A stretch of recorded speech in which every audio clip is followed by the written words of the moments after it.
সবচেয়ে বড় কথা হচ্ছে এটা প্রচুর। আমার ইটেন কিচেনের এই চেয়ারগুলো যে আমার কি পছন্দ, আসলে এত আরামদায়ক চেয়ার, কিন্তু দীর্ঘ 5 বছর একটানা ব্যবহার করছি। আর চমৎকার একটা লুক দিব এগুলোকে ফেলে না দিয়ে। হ্যালো এন্ড আসসালামু আলাইকুম। যারা আমার ভিডিও সবসময় দেখেন তাদেরকে জানাচ্ছি ওয়েলকাম ব্যাক, আর যারা আজকে নতুন দেখবেন তাদেরকে বলছি ওয়েলকাম। আমি শিউলি, আছি আমেরিকার জর্জিয়া শহরে। তো ভাই, ঘটনা হচ্ছে এগুলো হচ্ছে আমার কিচেনের একটা ছোট ডাইনিং টেবিল আছে, ইটেন কিচেন। সেই টেবিলের 4টা চেয়ার আছে।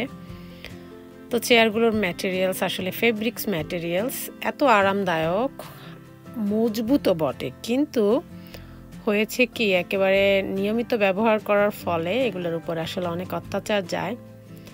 ফর্মাল ডাইনিংয়ে আমার একটা ডাইনিং রুম আছে, কিন্তু সেটাতে যাওয়াই হয় না। তো তাই ইটেন কিচেনের উপরে আসলে বেশি প্রেশার পড়ে, আর ম্যাটেরিয়ালসগুলো ময়লা হয়ে গিয়েছে। চেয়ারগুলো কি ফেলে দিব? না, ভাবলাম ফেলে না দিয়ে আমি অ্যামাজন থেকে বেশ কিছু চেয়ার কভার অর্ডার করেছি। ভাবলাম আজকে এগুলো লাগিয়েই নিই, কিন্তু একা হাতের কাজ, এদিকে রান্নাও বসিয়েছি। তো রান্নাটা একটু দেখে নিলাম, চলুন আপনাদের সাথে শেয়ার করব কিভাবে আজকে আমি এই চেয়ারগুলোকে ফিক্স করব।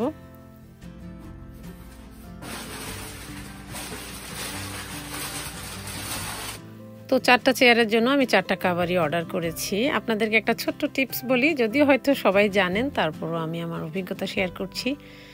যদি কখনো সোফা কাভার বা চেয়ার কাভার যে কোনো ওয়েবসাইটে অর্ডার দেন, অবশ্যই চেয়ারকে প্রথমে মেজারমেন্ট করে তারপরে অর্ডার করবেন।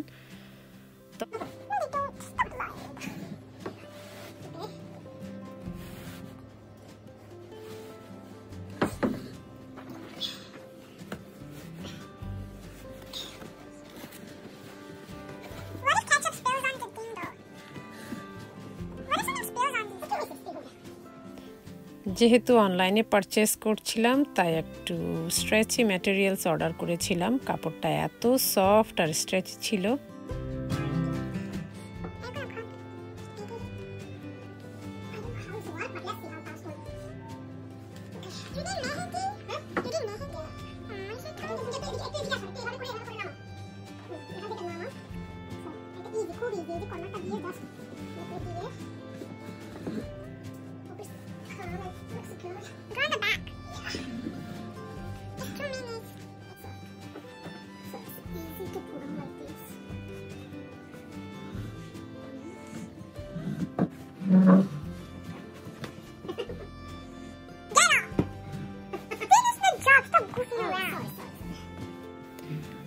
তো ফাইনালি আমার 4টা চেয়ারেরই কাভার লাগানো হয়ে গিয়েছে। দেখে মনে হচ্ছিল এটা খুবই একটা ইজি টাস্ক হবে, কিন্তু আসলে না।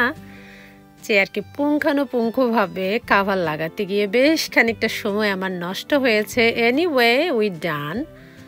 তো আমি আমার টেবিলটাকে একটু ক্লিন করে নিয়েছি, একটা নতুন টেবিল কভার বিছিয়ে নিয়েছি, সাথে এখন দিয়ে দিচ্ছি 4টা টেবিল ম্যাট। আর ডেকোর হিসেবে আমি এখানে ব্যবহার করব একটা অর্কিড, আমার সব সময়ের প্রিয় orchid. Let's see how it's turn out guys. So আমার মনে হচ্ছে দেখে খুবই ভালো লাগছে, মন্দ লাগছে না। আপনাদের কেমন লাগছে কমেন্ট করে জানাবেন। আর যদি ভালো লাগে অবশ্যই আমার পেজটাকে, আমার চ্যানেলটাকে একটা লাইক, সাবস্ক্রাইব, ফলো করে আমার পাশেই থাকবেন। আর আমার মনে হচ্ছে যে আজকে আমি চেয়ারগুলোকে ফেলে না দিয়ে রিইউজ করে অনেকগুলো টাকাও আমি সেভ করেছি। আপনারাও এই বুদ্ধিটা কাজে লাগাতে পারেন। ফার্নিচার যদি পুরনো হয়ে যায়, ফেলে না দিয়ে রিইউজ, রিসাইকেল করা যেতে পারে। তো দেখা হবে আপনাদের সাথে নেক্সট ভিডিওতে অন্য কোনো বিষয়বস্তু নিয়ে। সবাই ভালো থাকবেন, আমাদের জন্য দোয়া করবেন। আল্লাহ হাফেজ।